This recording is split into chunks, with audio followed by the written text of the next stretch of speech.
Selamat pagi para netizen dimanapun kita berada, salam inspirasi bagi kita semua. Ini menarik ya soal pertemuan ya Egy Sujana, Damai Hari Lubis ya dengan mantan presiden yakni Joko Widodo begitu kan ya di Solo. Banyak muncul spekulasi yang awalnya mengatakan bahwa Egy Sujana ya dengan Damai Hari Lubis ya di spekulasi begitu kan ya minta maaf ya kepada Jokowi. Tapi pada akhirnya ya, apa yang kemudian diungkapkan oleh Roy Suryo ternyata kata Egy Sujana tidak ada kata minta maaf. Wah, bagaimana ini begitu kan? Sesuatu yang baru saya ceritakan dan saya kira ini harus dibuka semuanya. Apa itu? Jangan ada yang ditutup-tutupi karena tadi siang Egy Sujana menelpon di dekat saya, ya salah seorang teman di dekat saya, dan kebetulan saya terima atau saya dengar omongannya dan itu direkam. Apa isinya? Nah, ada yang menarik ya. Satu, Grace Natali tadi kan bilang ada permintaan maaf itu mungkin bohong. Nggak ada sama sekali kata Egy permintaan maaf. Tidak ada. Satu. Oke, satu. Dan dalam pertemuan itu Jokowi hanya hehehe. Oke, tapi sebelum ke sana Mas Roy sebenarnya menginisiasi pertemuan benar Bang Egy? Saya nggak tahu itu ya. Jadi kalau itu kalau iya saya bilang iya, kalau enggak saya bilang enggak. Ya. Tapi ada keterlibatan si Darmizal, ada keterlibatan Joe, ini juga menarik. Karena dua orang itu adalah yang pernah akan menggulingkan Partai Demokrat. Jadi kan artinya memang ini akan jadi besar ini kasus ini gitu loh. Dua orang itu kan terlibat dalam kongres luar biasa Berarti palsu. benar ya ada orang besar Mas di belakang. Apa? Orang besarnya nggak tahu, tanya si Darmizal sama si Rahmat itulah. Oke, kita balik dulu ya sebelum sampai ke sana. Oke, kita Ternyata ada ada rahasia yang kemudian bocor ke publik begitu kan ya.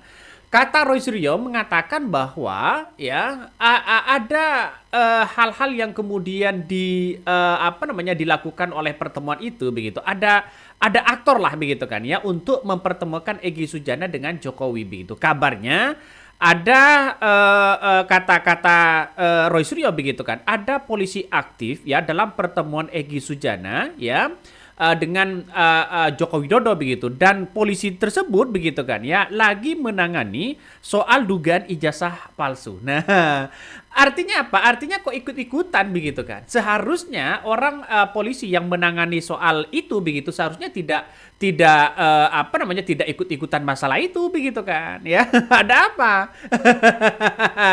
Ini kan sudah bocor ke publik begitu. Egy harus jujur. Sebutkan juga siapa orang lain yang ada dalam pertemuan itu. Karena informasi A1 yang disampaikan oleh Egy Sujana, dari mulutnya Egy Sujana, itu ada 2 polisi aktif yang ikut dan polisi itu menangani perkara ini. Itu nggak boleh. Dari Pak Polda Prabowo, maksudnya? Iya, Pak Prabowo harus tertibkan anggota ini.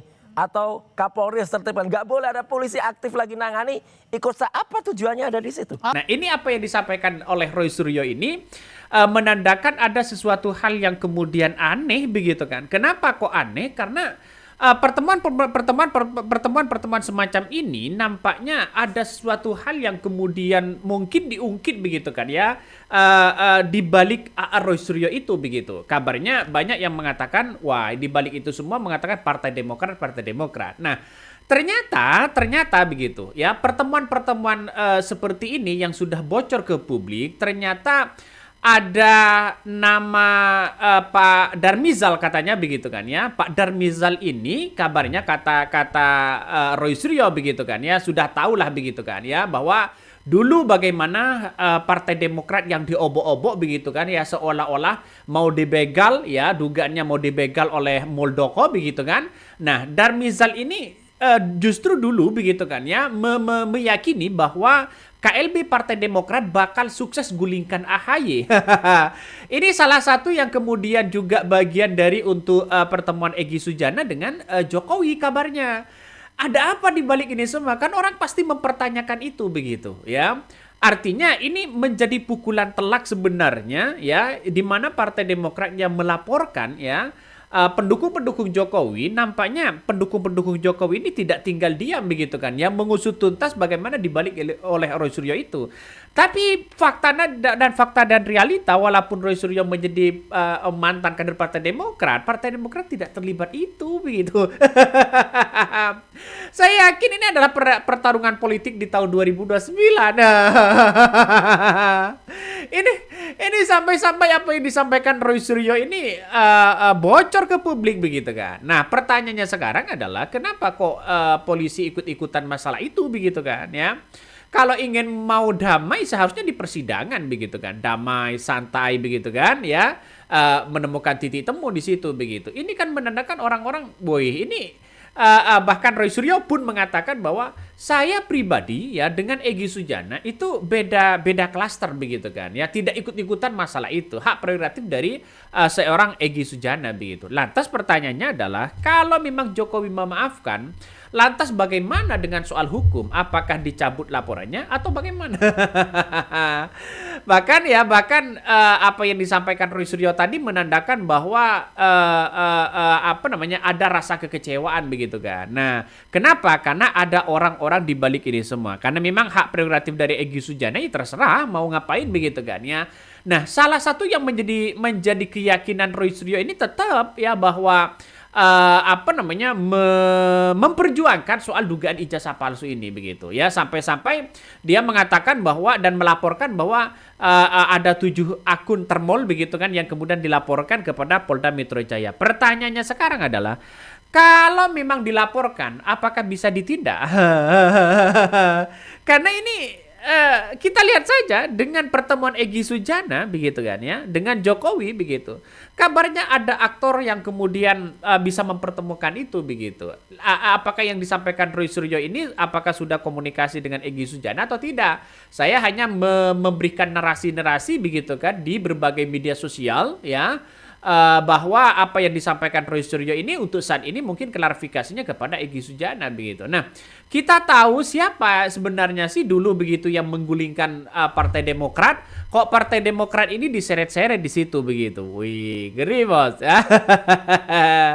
Nah, mantan Wakil Ketua Komisi ya Pengawasan Partai Demokrat ya HM Darmizal meyakini bahwa Kongres ya KLB dulu Partai Demokrat ya bisa menggulingkan kepemimpinan AHY. AHY ini pernah mau dikudeta begitu kan ya. Setelah itu begitu kekuatan AHY sangat memuncak begitu kan ya. Penyebabnya tidak lain dan tidak bukan begitu kan bahwa bagaimana Partai Demokrat ini bisa diambil alih dengan orang-orang Jokowi pada waktu itu begitu kan ya untuk menggulingkan AHY. Tapi perlawanan itu sangat ketat sekali. Nah, apakah ada kaitannya dengan sekarang? Apakah ada kaitannya dengan hal-hal yang kemudian balas dendam atau bagaimana begitu kan? Nah, ini kan ngeri-ngeri sedap. Nah, ternyata bocoran pertemuan yang kemudian dengan Jokowi Egy Sujana di situ begitu kan muncul spekulasi dan bahkan kata Roy Suryo ini akan semakin rumit dan semakin panjang soal kasus-kasus seperti itu dan pada akhirnya saling lapor-melapor. Kalau saling lapor-melapor ini kan menandakan bahwa satunya tidak mau kalah, satunya ingin menang, satunya ingin tidak tercemar, macam-macam dan sebagainya begitu. Nah, saya melihat bahwa Egy Sujana dengan Damai Hari Lubis dengan datang ke Solo ya menemui Jokowi ini menandakan bahwa ada nuansa-nuansa perdamaian begitu kan ya. Bisa saja Egy Sujana minta damai atau bagaimana, atau ini bagian dari spekulasi begitu kan untuk menggertak sana sini atau bagaimana begitu. Pada akhirnya orang-orang melihat bahwa Roy Suryo tetap semangat di situ begitu karena dia ahli telematika begitu ya dan forensik. Ahli telematika itu mau dibantah beribu-ribu kali dengan spekulasi, tidak ada ya yang bisa membenarkan itu. Dalam arti tidak bisa membantah kebenaran yang diteliti oleh forensik dan telematika begitu. Karena itu adalah hasil autentik begitu kan ya. Mau muncul spekulasi apapun begitu. Nah, ini yang bertanya. Makanya keyakinan dari Roy Suryo itu tadilah begitu kan ya. Menunjukkan bahwa ya saya sebagai ahli misalnya begitu, ini kapasitas saya seperti itu begitu. Kalau dianalisa, nah ini yang kita lihat hari ini begitu. Nah, pertemuan Egy Sujana ya bertemu dengan Jokowi, bahkan kuasa hukum dari Roy Suryo CS ya sebut tidak ada kaitannya dengan kliennya. Ya, Ahmad Husainuddin juga selaku kuasa hukum dari Roy Suryo, ya tersangka kasus tudingan ijazah palsu ini, Presiden ke-7 Joko Widodo ini menyatakan langkah isu Egy Sujana dan Damai Hari Lubis ya bertemu dengan Jokowi tidak ada kaitannya dengan kliennya. Nah, dalam pertemuan itu dia mengungkapkan bahwa begitu kan ya, terserah hak prerogatif dari seorang Egy Sujana dan sebagainya. Bahkan Egy Sujana mengatakan kok mental down ya.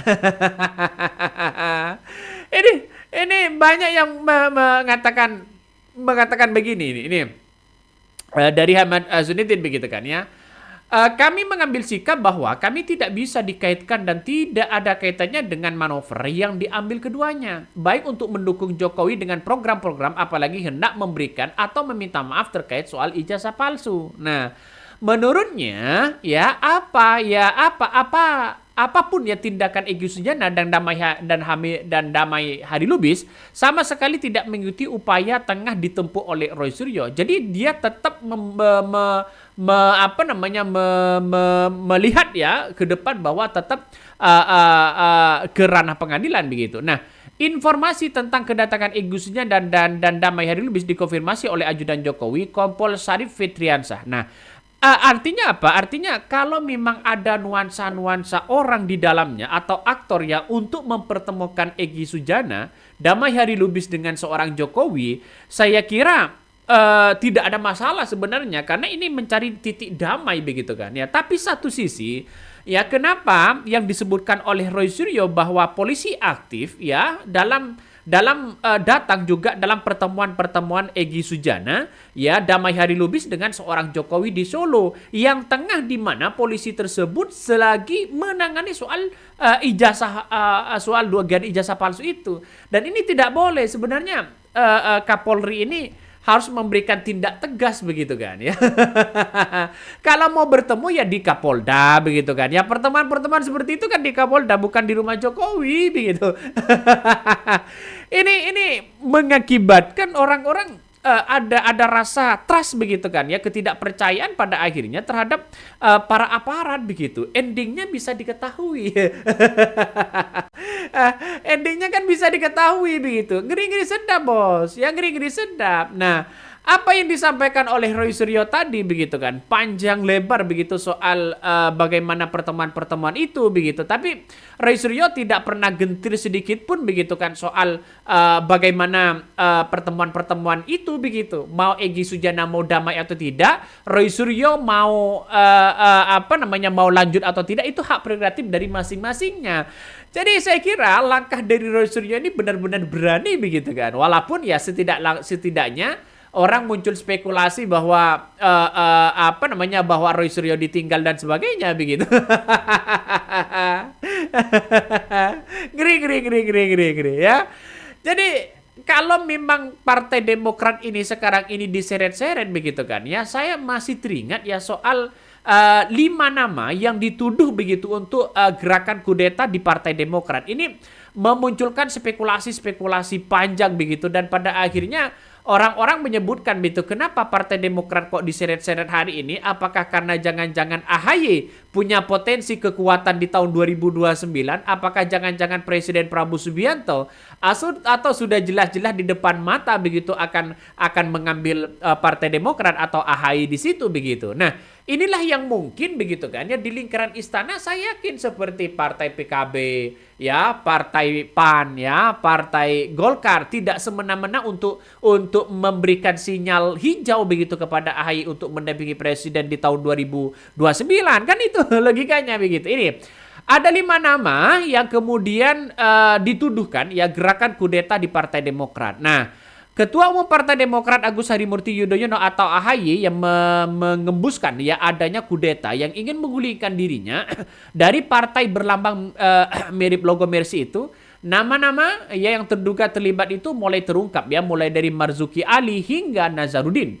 Ya, dari yang dirangkum dari detik.com, nama-nama yang terlibat itu ya antara lain adalah ex-Bendum PD Muhammad Nazarudin, ex-Sekjen PD Marzuki Ali, ex-kader PD Darmizal, kader aktif PD Partai Demokrat di PRRI Joni Alin Marbun ya, dan kepala KSP Muldoko. Nah, 5 orang inilah yang kemudian diduga begitu kan ya bahwa akan mengambil alih Partai Demokrat ke depan dan bahkan menyuarakan soal bagaimana KLB ya, bagaimana Partai Demokrat diobo-obo. Pada waktu itu menjadi oposisi begitu kan ya, bersama kalau nggak salah bersama dengan Partai PKS begitu kan ya.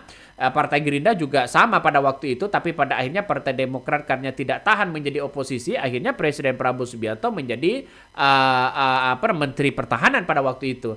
Nah, saya kira hal-hal seperti ini masih mengerucut begitu kan, bagaimana soal Partai Demokrat, gonjang-ganjing Partai Demokrat ini mau diambil sana sini begitu, dan pada akhirnya sekarang kan ketahuan sebenarnya ini terbocor ke publik bagaimana Partai Demokrat yang melaporkan 7 orang, melaporkan 4 orang begitu ya, dari akun-akun dari seorang pendukung Jokowi begitu, diduga seorang pendukung Jokowi, dan ini kan menandakan bahwa begitu ya Partai Demokrat juga menjadi kegelisahan yang sangat luar biasa. Karena apa? Karena pertama adalah stabilitas politik ya seorang AHY ini terganggu, satu begitu. Yang kedua begitu kan ya, soal posisi AHY di tahun 2029, maka kemudian bukan tidak mungkin AHY ini bisa mengalahkan seorang posisi Gibran ya. Karena Gibran kan tidak punya partai. Kalau hanya mengandalkan partai partai PSI, saya kira jauh karena tidak ada di parlemen. Karena tidak ada di parlemen begitu. Dan pada akhirnya Partai Demokrat ini kan nomor berapa begitu kan ya? Nomor kalau nggak salah nomor 5 apa nomor 6 begitu perolehan kursinya begitu. Saya kira ini juga menandakan bahwa kehati-hatian terhadap Partai Demokrat begitu kan untuk selalu bersama dengan pemerintah ya. Sampai sekarang kita lihat saja Partai Demokrat tetap mengikuti bersama dengan Presiden Prabowo Subianto begitu kan ya. Kenapa? Karena walaupun dipilih DPRD kepala daerah dipilih oleh DPRD, dia Partai Demokrat kabarnya langsung memilih ya bersama dengan koalisi begitu. Nih, salah satu yang kemudian menjadi perolehan suara ya dukungan di pilkada via DPRD ini ternyata Partai Golkar ini yang mendapatkan 102 kursi, dan paling terakhir itu ternyata Partai Demokrat 44 kursi. Nah, jika 44 kursi ini begitu kan yang menunjukkan bahwa ya di DPR, maka kemudian ya semakin nyongsem ini Partai Demokrat. Kenapa? Karena satu-satunya yang menolak ini adalah hanya PDIP begitu kan ya. PDIP yang menolak begitu. PKS sudah masih mengkaji, Partai Demokrat mengkaji, tapi sudah dinyatakan bahwa Partai Demokrat ini mendukung sepenuhnya ya pilkada ini dipilih oleh lewat DPRD dan sebagainya. Nah, kalau ini benar-benar terjadi, ada perampasan hak suara rakyat begitu, di mana yang awalnya pemilihan langsung begitu kan dan sekarang tidak langsung, karena bisa saja orang-orang yang kemudian yang kemudian punya kekuatan begitu, punya dinasti yang kuat begitu kan ya, punya nepotisme yang kuat, bukan tidak mungkin ini akan semakin besar bagaimana orang-orang itu membeli suara kepada partai pada akhirnya. Ini yang akan terjadi begitu. Nah, lantas bagaimana dengan masyarakat? Kalau dulu mengatakan bahwa ada rakyat yang kemudian disuap dengan bermacam hal begitu kan ya, terutama dengan disogok uang, money politik dan sebagainya. Tapi sekarang rasanya begitu adu kekuatan pada akhirnya, siapa yang kuat? Dan tidak ada lagi orang-orang yang kemudian tidak punya uang begitu kan ya, kepala daerah yang tidak punya uang, yang tidak terafiliasi kepada partai ya, pada akhirnya sulit untuk menang itu begitu, karena ini bukan pemilihan langsung. Saya kira dengan kekhawatiran Partai Demokrat di situ begitu, mau tidak mau ya harus ikut suara yang di sana begitu, DPRD begitu kan ya, lewat DPRD. Kenapa? Kalau Partai Demokrat ini menolak begitu, yang jelas nanti di tahun 2029 Presiden Prabowo Subianto pada akhirnya kesempatan ini akan berakhir, tidak akan memilih AHY. Kenapa kok bisa mengatakan seperti itu? Karena mau tidak mau ini kepentingan partai begitu. Kepentingan partai itu kalau sudah bersama, ada penolakan dari masyarakat, nggak dihiraukan. Padahal ini Partai Demokrat ini bisa saja tenggelam begitu, karena perolehan suaranya ini sangat sedikit sekali begitu. Ini Partai Demokrat begitu kan hanya mendapatkan 44 kursi ya, PKS 53 begitu, sedangkan PDIP 110. Nah ini kan di berbagai di berbagai seluruh Indonesia begitu kan, secara nasional begitu. Nah, Kalau memang PDIP ini menolak begitu, coba kita lihat saja di Jawa Timur misalnya, di Jawa Tengah, Jawa Barat begitu, yang banyak terpilih dari partai mana? Nah ini kita bisa simpulkan di situ begitu. Kalau memang PDIP banyak kader-kadernya yang menjadi terpilih menjadi anggota DPR, bukan tidak mungkin ini akan menjadi kekuatan dari PDIP sendiri begitu, karena PDIP sendiri sudah mendapatkan 110 kursi. Wih, ngeri bos. Tapi kalau ada gabungan Golkar, Gerindra, Nasdem, PKB, dan PAN ini bersatu, selesai sudah. Orang-orang dia yang kemudian terpilih menjadi kepala daerah. Misalnya di Jawa Timur Golkar, di Jawa Tengah misalnya Gerindra, terus kemudian di Jawa Barat misalnya adalah Nasdem. Iya, pada akhirnya orang-orang ini begitu kan yang terpilih, hak rakyat bagaimana? Jauh begitu. Ini soal cerita-cerita itu begitu kan ya. Dan tidak kalah penting bahwa dulu kabarnya ketika ketika 2021 ternyata ada Pak Gatot yang juga diajak begitu untuk menggulingkan partai Demokrat begitu, AHY dari ketua umum Partai Demokrat. Wih, gede-gede sedap bos. Itu dulu kabarnya begitu kan ya. Jadi artinya apa? Artinya wajar sekarang ini Partai Demokrat diobo-obo. Ada nuansa-nuansa politis begitu kan. Nah, Presiden Koalisi Aksi Menyelamatkan Indonesia atau kami, yang Gatot Nurmantio ini juga mengaku bahwa pernah didatangi seseorang untuk terlibat dalam upaya kudeta atau menggulingkan ya inkonstitusional terhadap Agus Harimurti Yudhoyono atau AHY dari ketua kursi ketua umum Partai Demokrat. Hal itu disampaikan Gatot dalam sesi wawancara di kanal YouTube Bang Arif begitu kan, yang mengatakan bahwa pernah mau diajak orang untuk menggulingkan AHY. Ini menandakan bahwa ada sesuatu hal yang kemudian mengobok-obok Partai Demokrat pada akhirnya. Ngeri-ngeri sedap bos, ya ngeri-ngeri sedap.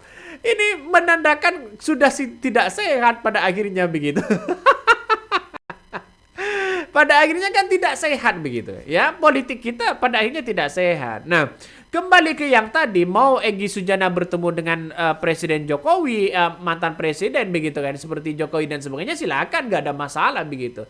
Dan sekilas apa yang saya sampaikan tadi bahwa memang Partai Demokrat ini seperti AHY elektabilitasnya sangat tinggi sekali begitu kan ya, bukan tidak mungkin begitu kan. Ini kesempatan bagi seorang AHY, seorang Partai Demokrat begitu kan ya, untuk menunjukkan ya loyalitasnya terhadap Presiden Prabowo Subianto.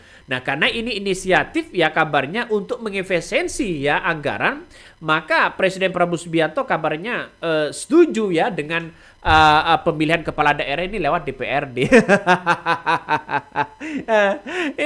Ini ngeri-ngeri sedap bos, ya ngeri-ngeri sedap. Makanya apa yang disampaikan tadi begitu oleh Roy Suryo begitu nampaknya sudah mulai kelihatan begitu kan ya, di mana Partai Demokrat diseret-seret ya, terus kemudian Roy Suryo kan tidak sendirian dia. Saya yakin begitu ya, saya yakin bahwa Roy Suryo begitu tidak sendirian begitu. Kenapa? Ya mungkin ya teman dekatnya, seperti apa yang disampaikan oleh Partai Demokrat saat wawancara begitu kan, saat diskusi di CNN begitu kan. Nah, saya menduga bahwa begitu kan ada hal yang kemudian harus menjadi perhatian khusus begitu kan ya, bahwa kenapa sih soal dugaan ijazah sampai hari ini menjadi spekulasi besar, ada apa begitu? Orang kan pasti melihat bahwa kok ada drama-drama setiap harinya. Drama si A, drama si B, drama si C. Dan pada akhirnya orang-orang, wih kok begitu ngerinya, kok tidak langsung ditunjukkan aja ijazahnya. Kan itu orang-orang berpikir seperti itu begitu. Masih beralibi sana sini. Alibinya sana sini pada akhirnya. Padahal ya kalau ditunjukkan selesai begitu. Tidak merambat kemana-mana begitu kan ya. Merambat kemana-mana soal ini, soal itu, dikaitkan dengan ini, dengan itu begitu. Saya melihat bahwa ya ada yang mencoba untuk menggoreng hal-hal seperti ini agar apa? agar Partai Demokrat itu diseret-seret begitu. Saya menduga seperti itu begitu. Secara analisis bahwa hati-hati betul bahwa Partai Demokrat selama ini begitu kan sangat solid sekali begitu. Apalagi AHY yang kedua yang kemudian sebagai pembantu Presiden Prabowo bukan tidak mungkin akan dilihat kinerjanya di situ. Ngeri kan pada akhirnya. Oke, mungkin itu ya yang kami sampaikan ya. Tonton terus di channel Honda Podcast Rakyat ini. Jangan lupa di subscribe.